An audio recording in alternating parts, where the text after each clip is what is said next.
Pero entonces, ¿quién es la música de fondo? La música de fondo es Arthur Schopenhauer. Y la música de fondo suena de la siguiente manera. Arthur Schopenhauer es un filósofo alemán importantísimo. Y si no tiene suficiente crédito a día de hoy, es solo por incultura y por culpa de la ley Bert, que durará tanto como el ministro Bert. Porque, a ver, si queremos saber qué tiene la filosofía que nos enseña quiénes somos y cómo hemos llegado hasta aquí, entonces es importante transitarla y ver quién cada vez puso una cosa, ¿no? Quién metió el ingrediente. Y el ingrediente de Schopenhauer es nada menos que este. Los sexos son ambos una estrategia de la naturaleza que es ateleológica para pervivirse y transfundirse constantemente a sí misma. Schopenhauer es un anti-hegeliano. Yo recuerdo que hace muchos años, porque el tiempo pasa de modo ineluctable, me invitaron en la Universidad Central de Barcelona a dar una conferencia sobre Schopenhauer y mi otra conferencia antes hacíamos un mano a mano era José María Valverde, que era un maravilloso contador de anécdotas. Tuve que poner mis mejores registros para ser capaz de contar tantas como él y al final lo hicimos.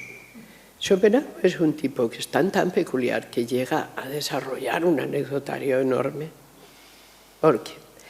Este es un tipo cuyo padre es banquero, de muy buena situación social, que se va a Berlín a escuchar a Hegel. Y nada más que llega aquí no le gusta absolutamente nada, dice el idealismo de tonterías y de chorradas y tal, y escribe por el contrario su propio libro, la voluntad, la teoría de la voluntad, que no tiene ningún éxito, lo paga él mismo, debe vender como 17 o 18 ejemplares, no le parece nada bien. Pero El mundo como voluntad y representación es un gran libro, con independencia de que el pobre Schopenhauer de ahí no sacara más que disgustos. Pero aprendió que no se podía escribir como Hegel, que es lo que él hace en El mundo como voluntad y representación. Después escribió una cosa magnífica que leyó toda Europa. Los Parerga, un paralipómena. Esto lo leyó todo el mundo que se creía culto. Para tener una cultura había que tener en casa a los Parerga, un paralipómena y leérselos. ¿Qué es esto? Pues parte de los Parerga son una historia general de la filosofía que empieza en los griegos y parte son largos aforismos sobre la vida, el sentido de la vida, las mujeres, la muerte y, desde luego, en la base, una teoría general de los sexos. El asunto es, si nos desprendemos completamente de las ideas religiosas heredadas, nos desprendemos, por lo tanto, de una concepción teleológica del mundo en la cual Dios ha creado el mundo está aquí, Dios sabe cómo va a terminar, estaba al principio, va a estar al final, el proceso de la humanidad se cumplirá, esto es la gran arquitectónica de Agustín de Hipona. Eso se fragmenta, cae, quiebra, se va al suelo. Entonces, ¿qué queda? Hegel dice, vale, estaba contado de otra manera, pero la humanidad está aquí, se va conociendo a sí misma, desarrolla el arte, la religión, la filosofía, las ciencias, las instituciones, y llegará un momento de perfecto autoconocimiento y ya está, y no hay más allá, pero con esto es bastante. Schopenhauer. Estoy por decirles aquello de, no se lo voy a decir porque queda horrible, Schopenhauer sobre este último discurso, idioteces. Totalmente. La humanidad no es nada, no va a ninguna parte, no ha salido de ningún sitio respetable, no va a llegar a ningún lugar respetable. No hay nada respetable en general en ella, no sirve para nada. Es una estrategia como otras cualquiera, es igual ser escarabajo, lobo, indio, cherokee o vienés, que ser árbol, palmera o lo que sea. Simplemente sabemos que esto existe y existimos con ello. ¿Por qué estamos aquí? porque una gente tuvo la malhadada idea de, precisamente para satisfacer sus necesidades de coyunda, ponernos en el mundo. Pero ni estaba pensando en nosotros, ni le interesamos realmente a término nada. ¿Qué se expresa a través de esa necesidad de coyunda? La propia naturaleza. ¿Qué es la naturaleza? Realmente es una totalidad sórdida, que simplemente sin que sepamos por qué ni desde dónde se viene reproduciendo a sí misma, desde momentos incalculables, y puede seguir haciéndolo. ¿Qué estrategia es la buena? El sexo es la estrategia número 1 de la naturaleza. La estrategia número 1 de la naturaleza para seguir perviviéndose, para que siga habiendo de todo en el mundo, es el sexo. El sexo, este paréntesis es mío, y las estaciones del año. Esto es, no es el sexo, lo inunda todo.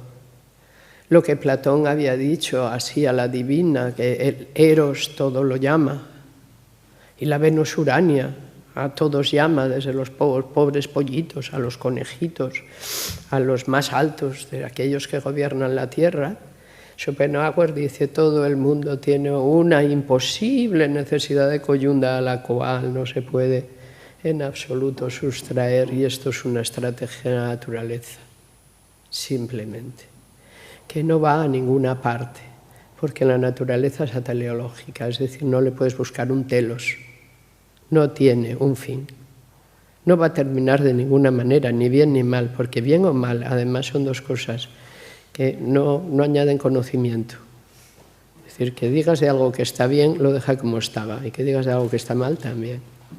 Por lo tanto, de Schopenhauer se ha dicho, imaginen que con razón, que presenta el pensamiento más pesimista del siglo XIX. Y es que Schopenhauer no es pesimista. El término pesimismo a Schopenhauer le queda muy corto.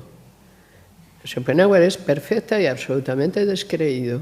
Y entonces dice además que, claro, la mayor parte de la gente no puede ser tan descreída como él, porque para vivir necesitamos ilusiones.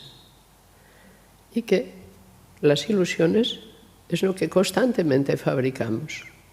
En realidad, la cultura humana es la fabricación constante de ilusiones para aguantar, no tener que enfrentarse a esta dura y cruda realidad de que esto es lo que hay y no hay más.